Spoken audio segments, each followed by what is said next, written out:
Halo, selamat pagi bro and sis yang terkasih.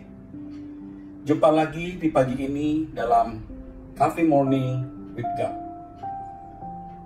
Dengan saya, Stephenus dari Keuskupan Agung Pontianak. Mari kita minum kopinya dulu.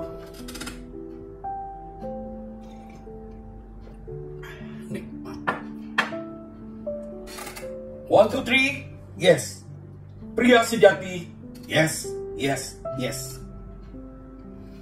Bro and sis, tema pagi ini adalah dosa kesayangan.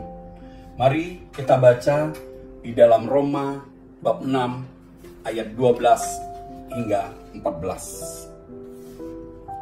Sebab itu, hendaklah dosa jangan berkuasa lagi di dalam tubuhmu yang fana, supaya kamu jangan lagi menuruti keinginannya, dan janganlah kamu menyerahkan anggota-anggota tubuhmu kepada dosa untuk dipakai sebagai senjata kelaliman. Tetapi serahkanlah dirimu kepada Allah sebagai orang-orang yang dahulu mati, tetapi yang sekarang hidup. Dan serahkanlah anggota-anggota tubuhmu kepada Allah untuk menjadi senjata-senjata kebenaran. Sebab kamu tidak akan dikuasai lagi oleh dosa, karena kamu tidak berada di bawah hukum Taurat, tetapi di bawah kasih karunia. Demikianlah sabda Tuhan. Saudara yang terkasih, saya yakin bahwa kita semua memiliki dosa, termasuk juga saya. Jadi dosa itu terus bergumul dalam kehidupan kita.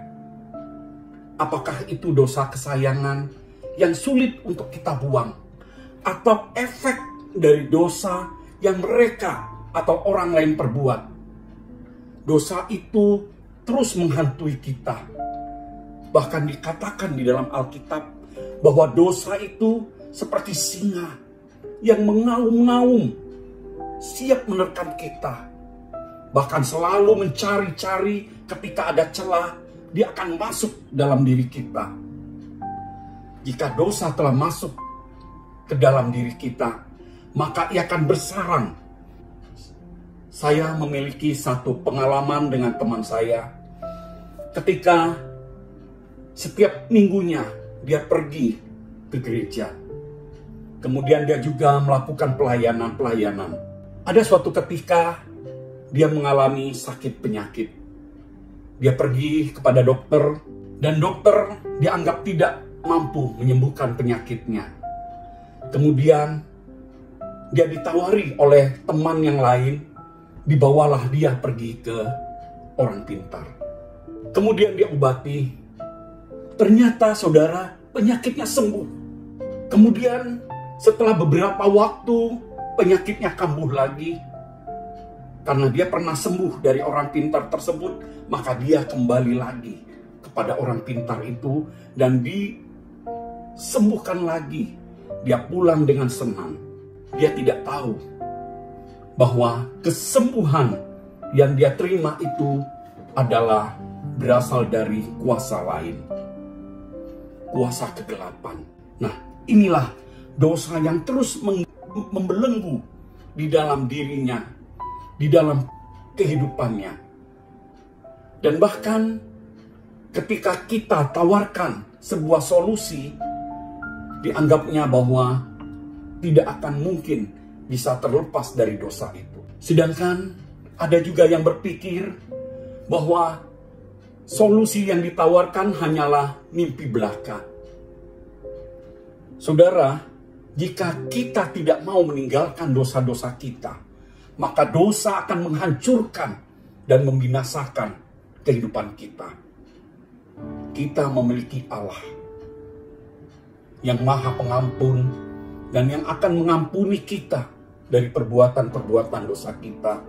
Mari kita lihat dalam Alkitab berbagai solusi yang ditawarkan kepada kita untuk terbebas dari dosa. Yang pertama adalah tetap berada di dalam Yesus.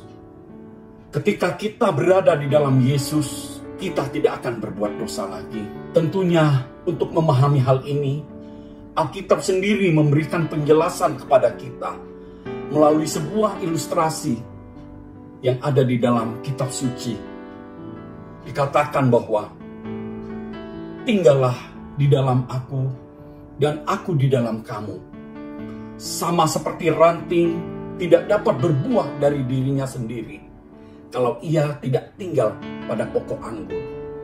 Demikian juga kamu tidak berbuah jikalau kamu tidak tinggal di dalam aku. Hal ini jelas di dalam ayat tersebut berbicara bahwa seorang akan berbuah saat tinggal di dalam Yesus.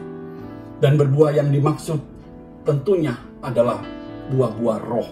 Sedangkan makna dari kita berada di dalam Dia adalah bagaimana kita terus berhubungan dengan Tuhan setiap saat tanpa pernah terputus sedikit pun. Maka di dalam hal ini contoh kehidupan seorang tokoh Henokh dapat kita gunakan untuk mengerti kehidupan yang terus terhubung dengan Tuhan. Kehidupan terus berdoa seperti seorang yang bercakap-cakap dengan seorang sahabat. Kehidupan yang mau dan terus-menerus melayani. Demikianlah kehidupan Henokh yang bisa kita jadikan sebagai contoh nyata. Tetap berada di dalam Dia.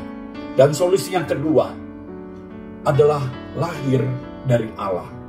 Solusi yang kedua ini tercatat dalam 1 Yohanes 3 ayat 9. Dikatakan bahwa setiap orang yang lahir dari Allah tidak berbuat dosa lagi, sebab benih ilahi tetap ada di dalam dia dan tidak dapat berbuat dosa karena ia lahir dari Allah. Saya contohkan dalam dunia medis, ketika seorang bayi terbentuk, memerlukan perpaduan antara sel telur dan sperma dari kedua orang tuanya yang merupakan benih, sehingga dia dapat berbentuk dan berkembang. Kedua benih orang tua itu berisikan DNA yang memberikan sikap sifat khas pada anak mereka, sehingga anak tersebut akan terlihat mirip dengan mereka. Nah, begitu pula dengan kerja benih ilahi. Ketika kita menerima Allah, maka benih itu akan memberikan sifat Allah dalam kita. Dengan demikian, kita dapat lahir dari Allah.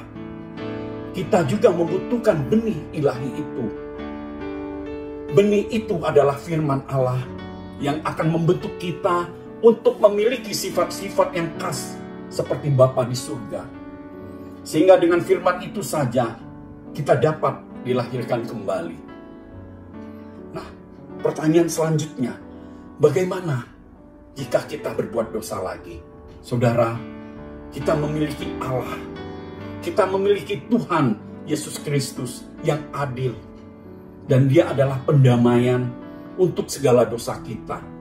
Dan bukan untuk kita saja, tetapi juga untuk dosa seluruh dunia. Karena hanya Tuhanlah yang sanggup menghilangkan dosa kita dalam hidup kita. Tugas kita hanyalah minta ampun kepadanya, percaya kepadanya, dan mendengarkan petunjuknya untuk kehidupan yang berbeda dari sebelumnya. Demikian saudara, terima kasih. Tuhan memberkati. CFM, we are the shepherd. CFM, we are the shepherd. CFM for His glory.